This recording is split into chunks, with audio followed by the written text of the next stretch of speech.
sul nagu crosskardiga varasemalt kogemust on?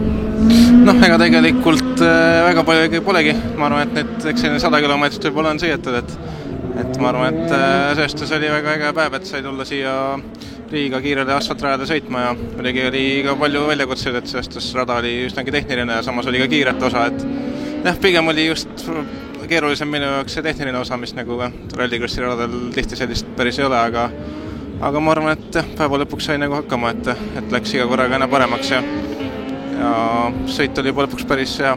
Rallikrossi mõisted läksid siin vingla ajal kiirused ka nagu väga üles, kuidas sa selle rütmi paika said endale?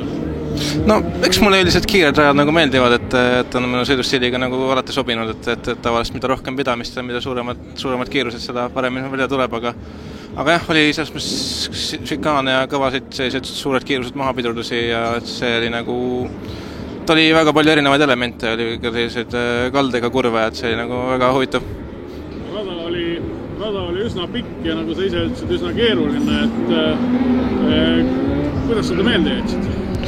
No, see mõni, et kuna mul tegelikult tudengivormelis olen ka sõitja, siis seal on ka rajad väga pikad ja keerulised, et tegelikult see trenn sealt aitas väga, et ei olnud väga probleem, et jäi suht kiiresti meelde. Pool rada oli selline kiire, teine pool oli selline aeglane, et kui keeruline sinu jaoks on selline rütmi muutus ja kuidas sa sellega kaasa lähed? Tegelikult ei ole keeruline, aga tegelikult oli väga äge selles mõttes, et sa saidki niisugust kardistiili harjutada joont pidi ja siis sai lihtsalt tõmmata käigud tühjaks ja sõita nii kiiresti kui võimalik siis sirgete peal metsas. Sõit oli väga põnev lõpuni välja. Räägi enda vaates lahti, kuidas see sulle läks?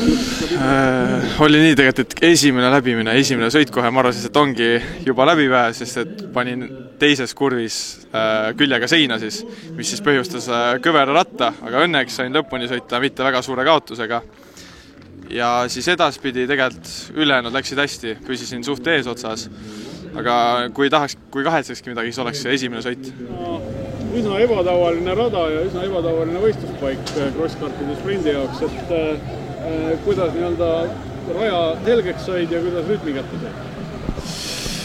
No, ma ei tea, väga ei saanudki selgeks, et suht süke, ma ei teagi, jah. Ei tulnud, rütm oli, aga teised olid kiiremad lihtsalt.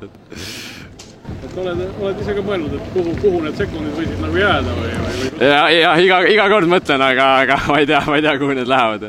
No selle aeglase osa peal tuli pigem nagu paremini välja, aga kiirem osa peal olid võib-olla julgesid rohkem gaasi panna kui mina. No, rada oli päris keeruline ja väga tempo puutustega, et kui keeruline seda ära õppida oli? Ma arvan, et rada ei olnud kindlasti väga raske ära õppida, et kuna varasemalt oli meil juba videod teada, et siis tuligi videod vaadata ning hakata endale mingeid seoseid tekitama seal siis erinevate asjade vahel. Konkurendid panid päris tugeva surve peale, et mis su enda taktika oli ja kuidas need sõidud välja tulid? No taktika nagu alati, siis on see, et teed oma sõitu ning siis pärast vaatad, et mis see seis on.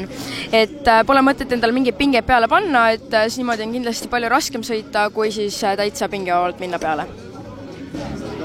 No asfalt on sageli Eesti rallisõitjatel üsna selline võõras pinnad, et kuidas sa nagu ennast asfaldi tundsid ja kuidas trajektoorid ja kõik asjad paika sõita? Ma arvan, et asfalt on kindlasti minu üks tugevamaid külgi, võrreldes siis kruusaga näiteks, kuna sain siis oma ralliteekonna alguse ka asfaldi pealt ning olen asfaldit kindlasti kõvasti rohkem saanud sõita kui kruusa.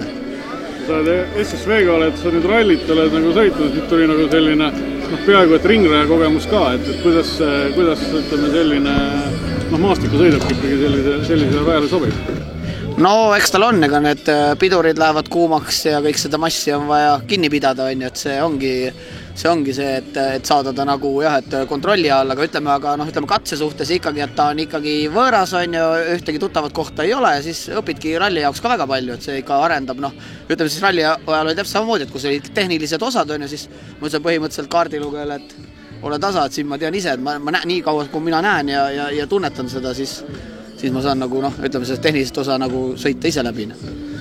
No, ütleme, et teise katsega tegid see asja ikkagi väga selgeks, aga esimene katse see lugu nii selge ei olnud, et räägi selle sõit läbi, kuidas see minema hakkab. no oligi niimoodi, et esimene katse, ma mäletan, kas teine katse või siis ma katkestasin, oli väike tehniline probleem, et see mass lülitiga olid mingid probleemid, et vooluring kadus ära, et siis sai see korda tehtud, aga siis sai hakata oma sõitu sõitma, nagu ärkasid nagu üles või ma ei oskagi ütelda, et vaatasin, et masin lihtsalt vastu peaks ja see kõik asi toimiks ja vägev, kihvt, mõnus.